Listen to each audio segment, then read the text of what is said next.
আসসালামু আলাইকুম রহমতুল্লাহ। ইমনুর ইসলামী ওয়ার্ল্ডে আপনাদের সকলকে স্বাগতম। শুরু করছি সূরা তিলাওয়াত অনুবাদ শানে নজুল বিশেষ পর্ব 13। আজকের সূরা হুমাযা, যার অর্থ পরনিন্দাকারী। এটি একটি মাক্কি সূরা।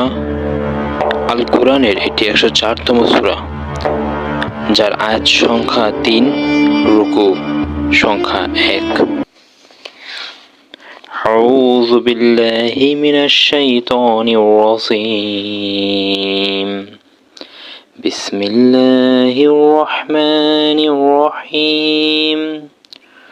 ওয়াইলুল লিকুল্লি হুমাযাতিল লুমাযাহ আল্লাযী জামা'a মালান ওয়া আদ্দাদাহ يحسب أن ماله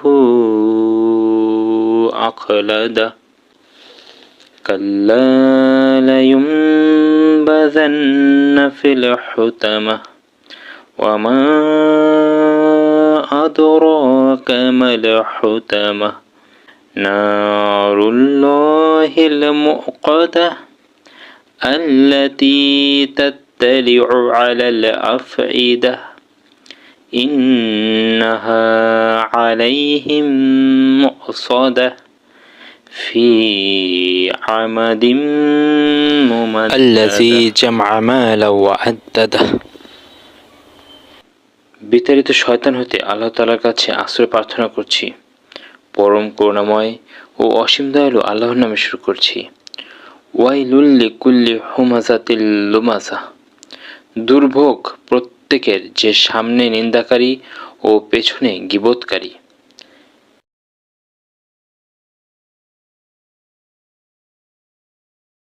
যে সম্পদ জমা করে এবং বারবার গণনা করে।